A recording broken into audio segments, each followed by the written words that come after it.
Oke, sebelum mulai presentasi izinkan saya memperkenalkan diri terlebih dahulu. Nama saya Edi Cakra Immanuel Sinaga, peserta dari Intro to Machine Learning dan Machine Learning Process di Sekolah Data Pacman. Di sini studi saya berkaitan dengan house price prediction untuk area South Jakarta. Berikut adalah outline dari presentasinya. Pertama, kita punya bisnis problemnya apa, objektif dari bisnisnya apa, kemudian bisnis metriknya.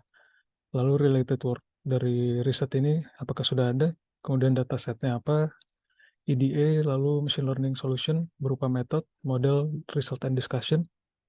Lalu akan ada review dari Postman dan juga live app dari hasil deploy. Kemudian conclusion, future works, references, dan links. Untuk bisnis problemnya kita bisa bayangkan bahwa property agent, penjual rumah biasa ataupun pembeli potensi di Jakarta Selatan mungkin kebingungan ya, apa harga yang mereka jual atau beli itu reasonable. Di sini penjual takut menjual terlalu rendah ataupun pembeli takut membeli terlalu mahal.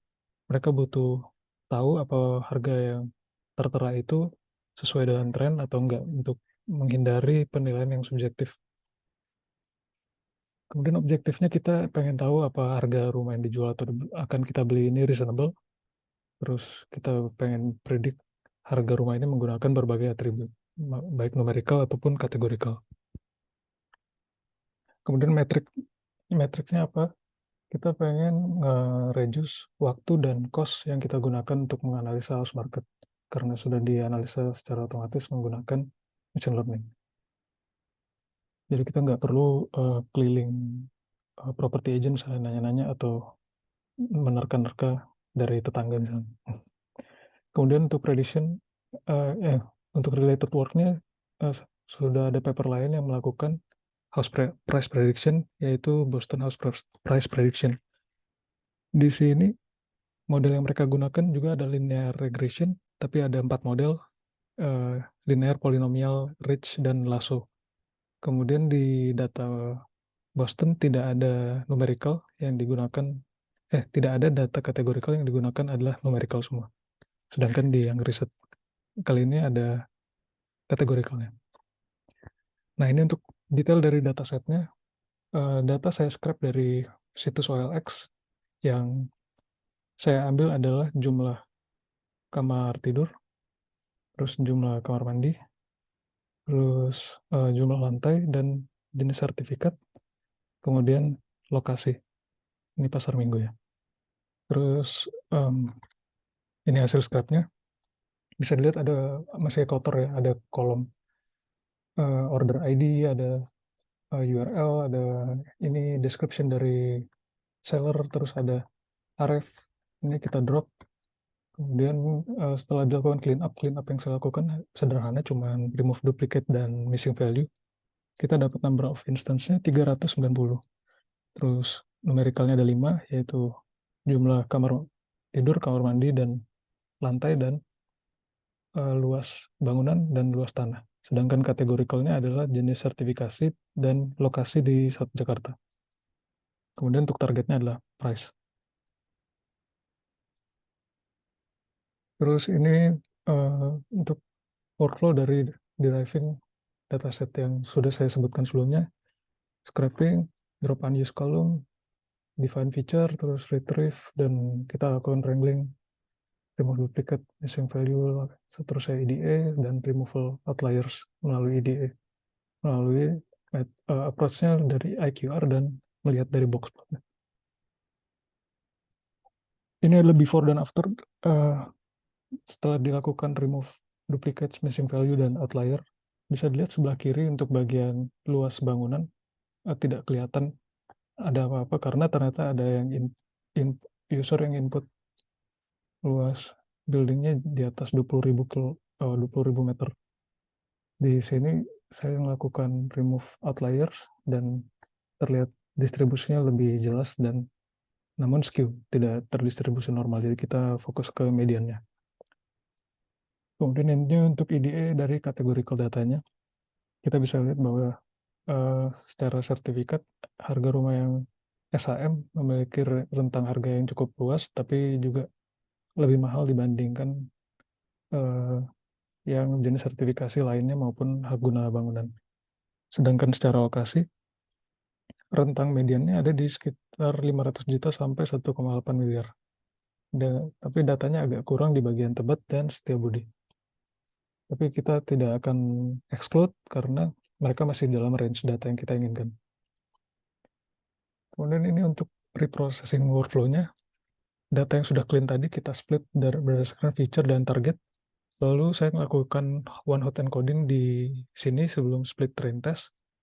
Yang kita one hot encoding adalah bagian dari categorical karena di sini kita misalnya saya melakukan setelah split train dan tes nantinya misalnya tesnya ada Tebet dan Setiabudi tapi di trainnya nggak ada jadi bisa beda nanti encodingnya jadi saya melakukan one hot encoding di awal kemudian split train dan tes lalu dilakukan standarisasi untuk train sendiri dan standarisasi untuk numerical sendiri standarisasi untuk tes sendiri di sini yang categorical tadi belum kita concat karena sebaiknya jangan melakukan standarisasi bersamaan dengan data hasil one hot encoding. Lalu saya lakukan concat, kemudian kita dapat final train data dan final test data. Lalu data training yang udah siap tadi kita lakukan regresi linear. Setelah kita predik di test setnya, kita lakukan evaluasi model. Lalu saya juga melakukan k-fold cross validation sebanyak 5 fold dan kita lakukan evaluasi juga. Nanti kita amati hasil evaluasinya. Lalu nanti pickle file-nya kita ambil untuk melakukan deploy dan deploy-nya dilakukan di Flash dan Heroku. Analisa yang saya gunakan di sini menggunakan model regresi karena house price prediction itu ada prediction dari continuous value. Ada berbagai metode regresi lain, cuma untuk masalah waktu dan riset dan scraping, jadi baru bisa untuk linear regression saja. Untuk linear regression modelnya represent by Y sama dan A plus BX, di mana A adalah interceptnya dan B adalah slope-nya. Untuk ini adalah performance matrix untuk mengevaluasi model yang kita dapat tadi. Yang pertama adalah RMSE. Semakin rendah RMSE kita bisa katakan semakin fit terhadap model. Terus ada mean absolute error juga sama dengan RMSE semakin rendah semakin fit. Lalu ada R2 score di mana kita mengevaluasi fitnessnya range-nya dari 0 sampai 1. Jadi semakin 1 semakin overfit, semakin 0 semakin underfit. Lalu dilakukan cross validation 5 volt. Di sini saya melakukan analisa dari melihat RMSE masing-masing volt. Nanti kita lihat bagaimana. Terus ada R2 score dari masing-masing volt juga. Nah, di sini RMSE dan MAE cukup rendah, jadi bisa dibilang modelnya cukup bagus. Dan R2 score-nya juga tidak terlalu mendekati 1, bisa dibilang oke. Tapi untuk 5 volt, untuk RMSE baik-baik saja, semuanya rendah. Tapi untuk R2 score di volt 1 di bawah 0,5, volt 2 dan volt 4 sedikit di atas 0,5. Di sini kita bisa lihat bahwa tidak untuk semua volt uh, um, memiliki performa yang baik. Ini adalah uh, apps yang sudah dideploy di Heroku. Linknya bisa diklik dan bisa dites.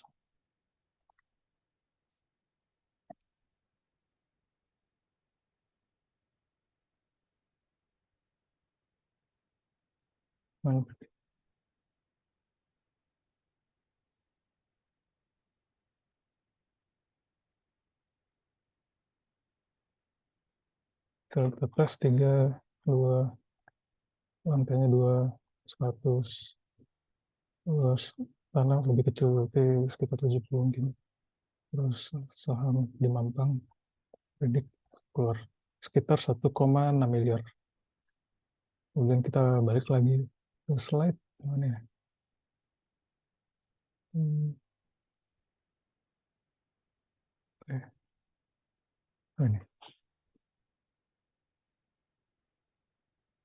Kemudian ini untuk testing di Postman. Sebelumnya udah di lokal, tapi untuk screenshotnya sudah dalam bentuk live application-nya. Ini inputnya dalam JSON, terus outputnya dalam inputnya dalam JSON, terus ini outputnya. Ini API response-nya ada di readme.md.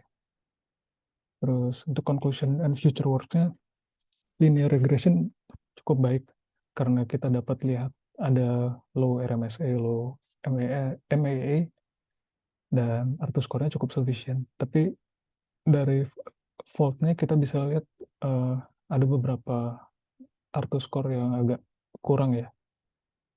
Dikarenakan waktunya terbatas, saya sambil mempelajari hal yang baru, jadi untuk end-to-end ini baru bisa coba linear regression model sampai deployment. Untuk kedepannya akan dilakukan implementation yang lebih mendekati apa yang dilakukan Boston House Price, di mana kita compare berbagai possible regression dan menganalisa mana yang baik-baik untuk digunakan di jenis data South Jakarta.